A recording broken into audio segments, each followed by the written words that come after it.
Rex Kilo, originally come from Cadega. I work here in Willoring.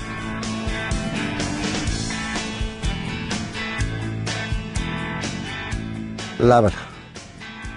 Wouldn't think I'd get moving anywhere else. Never did. I couldn't wait to get to Sydney when I was down there. I left Sydney. They had a good job down there too. A jeep rocking, plastering. I got my certificate on a Tuesday, I think, and I left Sydney on a Thursday. Back up here, I had a job up here on the station on a Monday. I left all my tools and everything in Sydney.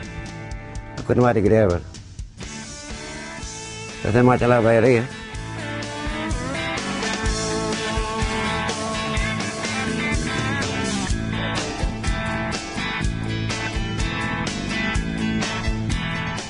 At the moment, we got about 8,000 sheep, about 300 head of cattle on adjustment. Well, we've been self-sufficient here for the last 11, 12 years. Well, I think we've made a lot of changes. We've brought our 5 daughters up here, and we've got 12 grandkids now. Yeah, looked after stock all my life, yeah.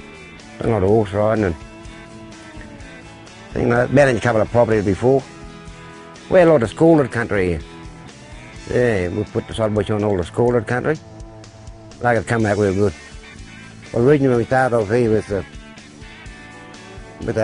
seed, the growing, yeah, she's a bit hard to get the plants up.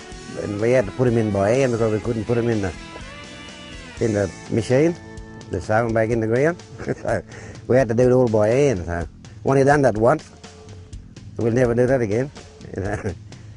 Yeah, then we started buying seedlings from saltbush bloke in Narromine. We have the plant and everything now to put them in, so it's pretty quick and easy. Yeah.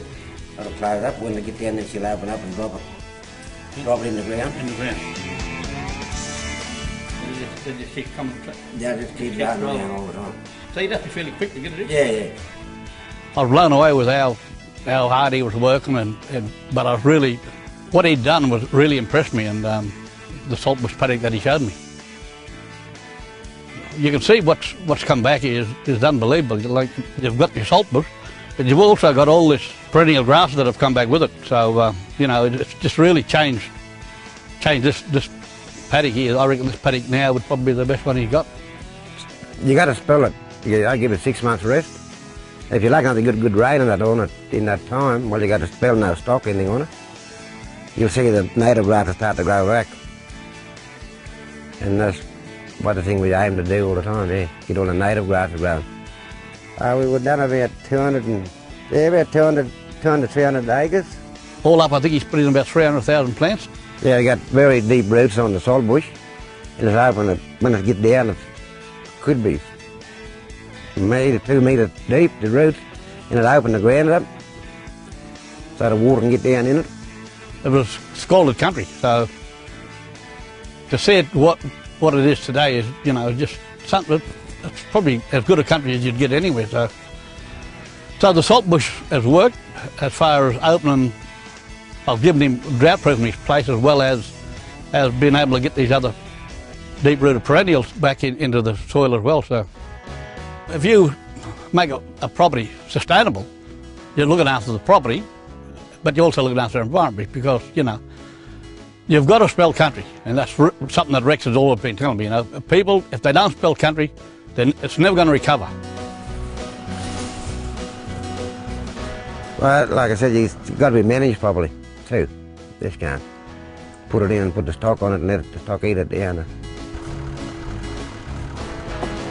Rex came here 25 years ago, and I guarantee you then when he came here there wouldn't have been much grass around, so because a lot of the people that had run it didn't really understand the Australian country at all. And you know, so Rex had worked on properties with blokes, so he knew all about rotational grazing and that sort of thing, and how important it is to spell land. And yeah, you know, I reckon Rex was probably, always said Rex was one of the best Aboriginal land managers that I've worked with. So stand behind Rex and support him whatever he does, and I feel we've done a lot here, and Rex has done a lot. He knows a lot more than I thought he did.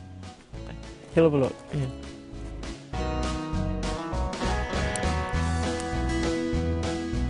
Yeah, we fenced the rivers off, fenced all the rivers off. We've done miles and miles of fencing here. Yard building, built cattle yards.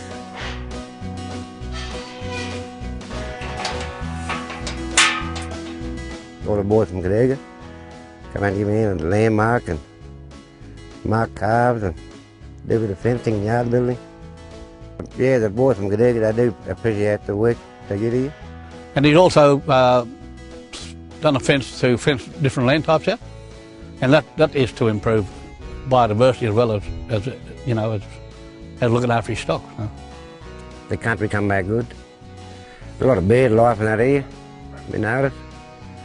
And a few other little things. Oh, we've had some couple of western barred bandicoots a couple of years ago. Yeah, I like to look after them and get rid of the cats and the fox problem. Might be damaging them, no. But there's not too many people know about it, and I didn't want to tell anyone. He's not Blackie. I think the only thing Rex shoots is foxes and cats and pigs. So, but the rest of it, it's just part of nature. Yeah, well, Rex has certainly shown to me that with hard work and passion and protection of native species is probably one of the greatest things that he can do.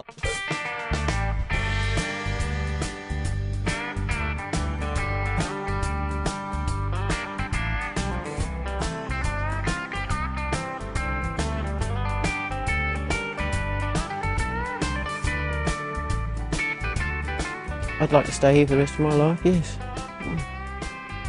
Hopefully.